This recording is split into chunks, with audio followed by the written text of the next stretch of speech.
महायुद्ध में आज बात रूस पर होने वाले अमेरिकी हमलों की करेंगे, जिसे लेकर पूरी दुनिया में हड़कंप मचना शुरू भी हो गया। और इस वक्त 10 करोड़ से ज्यादा अमेरिका के नागरिकों ने साफ कह दिया है कि बाइडेन सरकार को रूस पर पूरी ताकत से हमला कर देना चाहिए। इधर इस रिपोर्ट के आने के बाद से ये अटकलें लगातार लगाई जा रही हैं कि क्या यूक्रेन की जमीन से रूस पर अमेरिका के 13 लाख सैनिक हमला भी कर सकते हैं।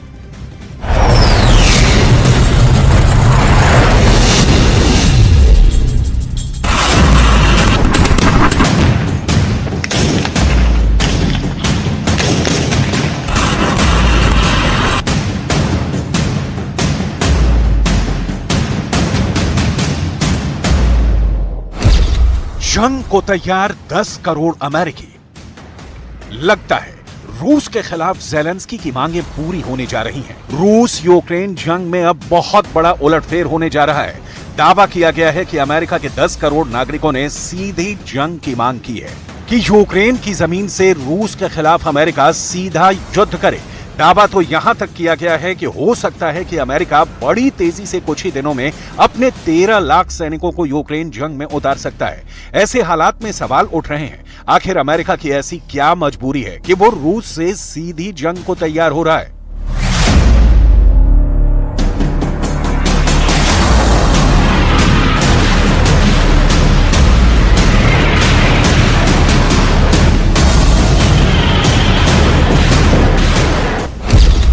रूस को मारेंगे 13 लाख सैनिक। इधर कुछ रिपोर्ट्स में दावा किया गया है कि रूस जिस तरह से यूक्रेन की राजधानी कीव और ओडेसा में भयानक मिसाइल, ड्रोन और रॉकेट हमले कर रहा है, उसकी वजह से अमेरिका की बाइडेन सरकार पूरी तरह से बौखला गई है।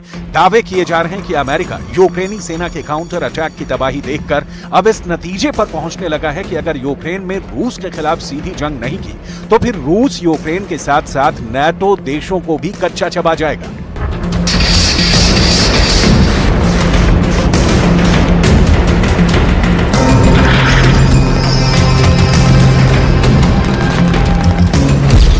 रूस को रौंदने को तैयार बाइडेन।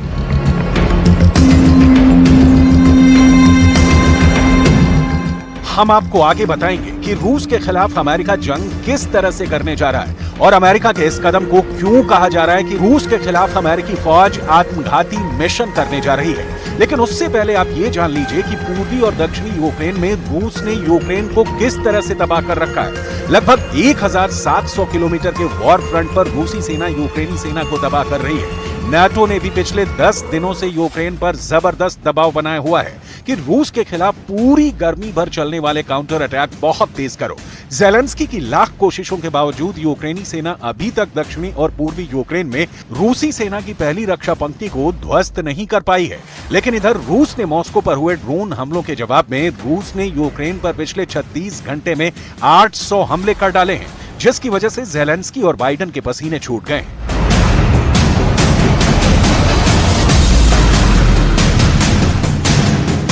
Постійно в щоденному режимі працюємо з партнерами щодо посилення нашого повітряного щита. Крок за кроком ми додаємо захисту. Була окрема детальна доповідь керівника ГУР Буданова.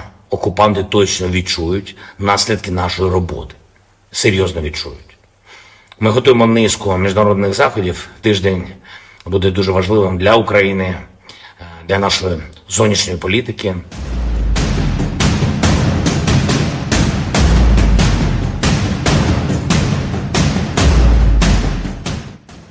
रूस पहले ही कह चुका है कि वो 12 गुना रफ्तार से हथियार बना रहा है। दावा यह भी किया गया है कि 4 जून 2023 जब से रूस के ऊपर यूक्रेनी सेना ने काउंटर अटैक किया है, तब से रूस ने यूक्रेन पर हमलों की रफ्तार को 12 गुना तक बढ़ा दिया है।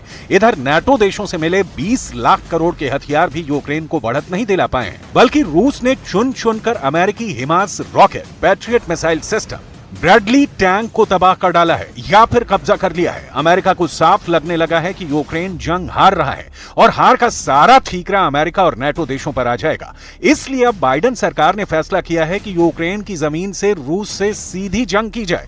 अमेरिका में हुए एक सर्वे में चौंकाने वाले आंकड़े सामने आए हैं, जिसे देखकर आप भी चौंक जाएंगे। अमेरिका का हर तीसरा नागरिक रूस से सीधा जंग करने को तैयार है। जरा ये सर्वे देखिए।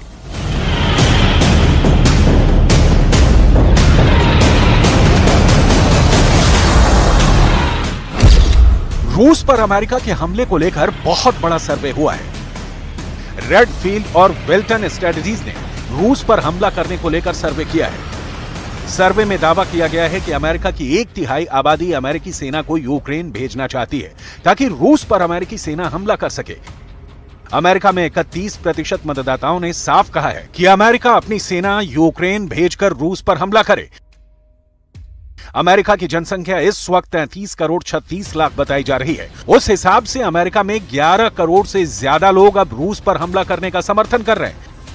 हालांकि 34% अमेरिकियों ने यह भी कहा है कि यह अमेरिका के लिए बहुत घातक कदम होगा और हमें रूस के खिलाफ सीधा युद्ध नहीं करना चाहिए।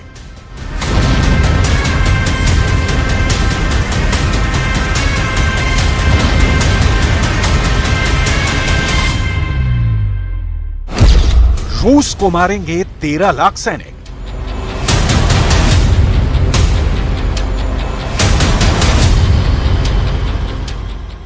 अमेरिका में हुए सर्वे के मुताबिक और बाइडेन सरकार की बौखलाहट को देखकर डिफेंस एक्सपर्ट्स इस नतीजे पर पहुंचे हैं कि अगर रूस को और ज्यादा दिन जंग में टिकने दिया गया तो दुनिया का वर्ल्ड ऑर्डर पूरी तरह से बदल जाएगा। रूस के साथ चीन, ईरान और उत्तर कोरिया अमेरिका के साथ साथ पूरे यूरोप के लिए नासूर बन जाएंगे। जिस तरह से पुतिन के इशारे पर लिथुआनिया और पोलैंड पर रूस बड़े हमले की तैयारी कर रहा है, उससे भी अमेरिका सख्ते में है।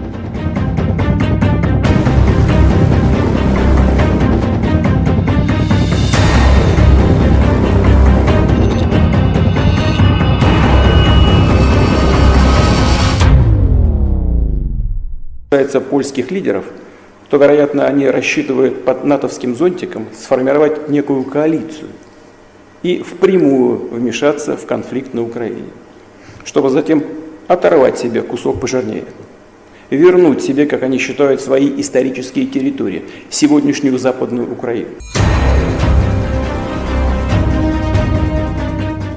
ऐसे में अगर अमेरिकी सेना यूक्रेन की जमीन पर 13 लाख सैनिकों को उतारती है तो फिर युद्ध कयामत तक चलेगा।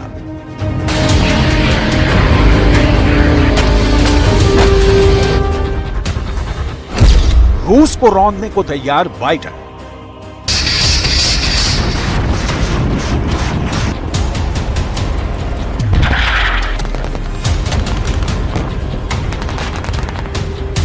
हैरानी की बात तो यह है कि दूसरी तरफ यूक्रेन में रूसी सेना के हमलों से यूक्रेन की कमर टूटने लगी है। कीव और ओडेसा में 11 इलाकों में भीषण हमले रूस की तरफ से हो रहे हैं। दावा तो यह भी किया गया है कि रूस ने ट्रिपल हमलों की सीरीज यूक्रेन में शुरू कर रखी है। दक्षिणी पूर्वी यूक्रेन के खार्किव और ज़पोरिज़िया में रूस ने 1 लाख सैनिक, 1200 टैंक, 800 तोप और 421 रॉकेट से हमले और तेज कर दिए हैं। रूस के इस हमले को देखकर यूक्रेन और नाटो समझ रहे थे कि रूस का प्राइम टारगेट सिर्फ यूक्रेन है, लेकिन रूस ने पिछले 36 घंटे में युद्ध की पूरी बाजी पलटनी शुरू कर दी है।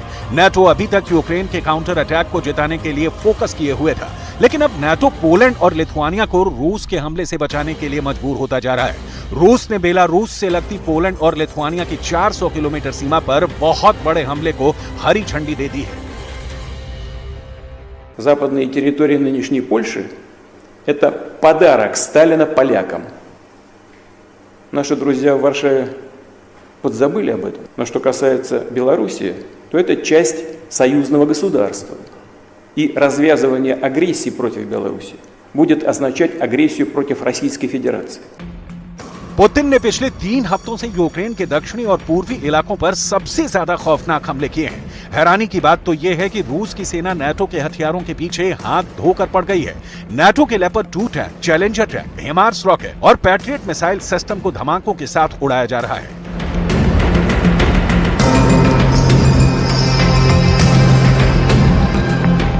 अब तक यूक्रेन का 45% तोपखाना रूस तबाह कर चुका है, जबकि यूक्रेन को नाटो से मिले 31% हथियार कारखाने में मरम्मत के लिए भेज दिए गए हैं। इधर पुतिन के हवाई और जमीनी हमलों ने यूक्रेन के टैंकों का कचूमर निकाल कर रख दिया है। रूस के दावों के मुताबिक यूक्रेन के दर्जनों टैंक जोरदार धमाके से उड़ा दिए गए हैं, जिसमें से कई टैंक धमाके की वजह से पेड़ों पर लटक गए और कई जमीन में दफन हो गए। Із відповідними наслідками для всіх у світі. Цінова криза. Найменших із можливих наслідків. Обговорили із паном Столтенбергом наші кроки щодо розблокування і забезпечення сталої роботи зернового коридору. У нашій співпраці ми перейшли на новий вищий рівень Ради Україна-НАТО, і цей механізм може спрацювати. Я звернувся до Єнса із пропозицією невідкладно скликати таку раду для відповідних кризових консультацій. І днями зустріч відбудеться. Безпекову кризу в Чорному морі ми можемо подолати. अमेरिका के साथ दिक्कत यह है कि अगर वो यूक्रेन को जंग में अकेले छोड़ देगा तो पूरी दुनिया से अमेरिका का रुतबा खत्म हो जाएगा। 80 साल के बाइडेन को भी लगने लगा है कि कहीं रूस से पिटने के बाद उन पर यह धब्बा न लग जाए कि अमेरिकी इतिहास का सबसे डरपोक और कमजोर राष्ट्रपति बाइडेन है। वहीं दूसरी तरफ 70 साल के पुतिन के पास खोने के लिए कुछ नहीं बचा है। अगर यूक्रेन जीत भी लिया तो फिर पोलैंड की तरफ रूस पर नाटो हमले शुरू कर सकता है। इसीलिए अब पुतिन ने तय कर लिया है कि यूक्रेन जीतने से पहले पोलैंड पर हमला शुरू कर दें, ताकि नाटो का ध्यान यूक्रेन से ज्यादा पोलैंड को बचाने में लग जाएगा, क्योंकि पोलैंड नाटो का मेंबर है। Jak wszystkie inne państwa sojuszu. Taki jest fundament z naszego punktu widzenia Sojuszu Północnoatlantyckiego. Najważniejsza gwarancja bezpieczeństwa. To dlatego jesteśmy w Sojuszu Północnoatlantyckim, że on właśnie to gwarantuje. Gdybyśmy dzisiaj mieli dać tą gwarancję Ukrainie, polscy żołnierze musieliby jechać na front. Ja jako prezydent takiej decyzji podjąć bym nie chciał. ऐसे हालात में अगर 10 करोड़ से ज्यादा अमेरिकी रूस के खिलाफ यूक्रेन में अमेरिकी सेना भेजने को तैयार हैं, तो फिर आप अंदाजा लगा सकते हैं कि यूक्रेन की जमीन से कितना भीषण युद्ध हो सकता है। और अगर अमेरिका की सेना यूक्रेन की जमीन पर पहुंची तो याद रखिए, यूक्रेन की जमीन अमेरिकी लाशों से पड़ जाएगी। फिर रूस वो जंग करेगा जिसकी कल्पना दुनिया ने अभी तक नहीं की है।